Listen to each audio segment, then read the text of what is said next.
Inspiration comes in many forms. For some, they draw from their surroundings, like nature, weather, or the stars above.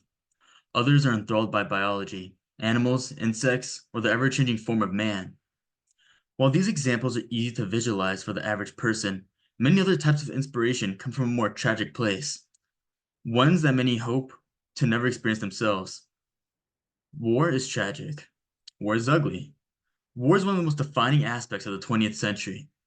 As long as humanity has expressed itself through art, it has just as long hindered itself through war. In the same vein, people themselves are inspired by war. Like I mentioned before, inspiration comes in many forms, and it drives us to bring our ideas to reality and display our thoughts to others to send a message. There are two pieces of art I want to analyze: Kath Kollwitz's The Survivors and Otto Dix's Corpse in Barbed Wire. To start off, Kath Kollwitz was an anti-war women's activist that dabbled in a couple different mediums.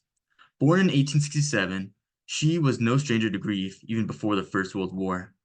But during the war, her son died on the front lines, which affected her work and her values for the rest of her life. The technique used for the piece I want to focus on today was crayon and brush lithograph on woven paper. Made to act as counter-propaganda and show the consequences of war, she felt deeply passionate about this piece.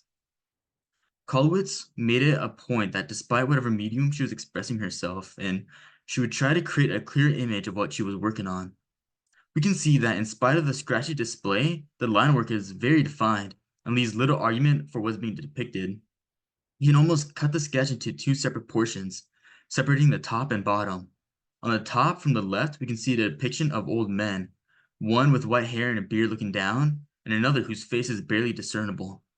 We can see Kollwitz making use of negative space to make details like wrinkles on his forehead, or his eyes that seem to hide in the darkness. On the right, we can see what should be soldiers, likely injured from their time in war and have been blinded. If we look a little below their heads, one of them is sticking their hand out, in desperation, needing to beg since they cannot work in their current state. Moving to the center, we can see the mother. One interesting thing to note is that she's the only one shown with a clearly depicted body. The old men's body seems to be literally melting away, perhaps emphasizing the end of their lives, drawing near. The soldiers' bodies are a little more defined, with a button-up shirt and arms, but still, they lack distinction beyond that. The mother serves as the foundation for those around her, and if we look below, that still rings true. From border to border, there are children in varying states. The mother tries her best to comfort some of them, but some, the children on the left, are left desperately trying to cling to any sort of comfort. The children on the right are grasping onto the soldier's arm, not as solid as the mother's, but it's still something. Throughout the whole piece, there's barely any lighting or color. Kollwitz herself admitted to not being too skilled with color, but in the case of the piece, it's hard to imagine where color would be added. The lack of it adds to the feeling of desperation already being expressed by the depressing subject. Next, we have a piece by Otto Dix, aptly named Corpse in Barbed Wire.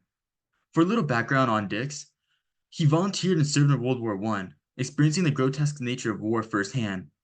Unlike others, oddly enough, he actually found beauty in the unabashedly terrible nature of war.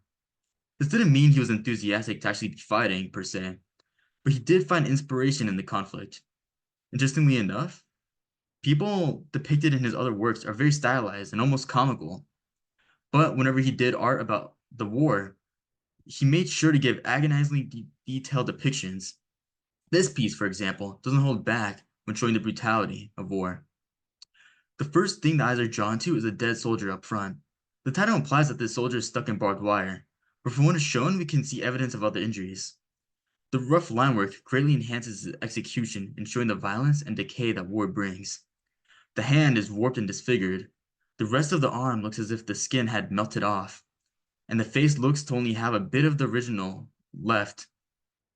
The posture of the soldier is implying that perhaps he shielded himself as best he could, or maybe he was caught off guard and his position is now how his body reacted on reflex. Either way, it's clear that this man's last moments were full of horror. German expressionism has been described as very direct, meant to surprise a viewer with the confrontation of reality. Dix made this apparent by removing any color besides green, or black, depending on what version you're seeing, and shades of white and gray. As for lighting, we can see a small illumination on the top left. In most cases, one might guess that that's the sun or maybe a lamp. In this case, since we're on a battlefield, it could be a multitude of things. An explosion, fire, may even be coming from gunfire from allies nearby. What Otto Dix really wanted to emphasize in his experiences as a soldier is the bluntness of war, and he wanted his work to display that in excruciating detail.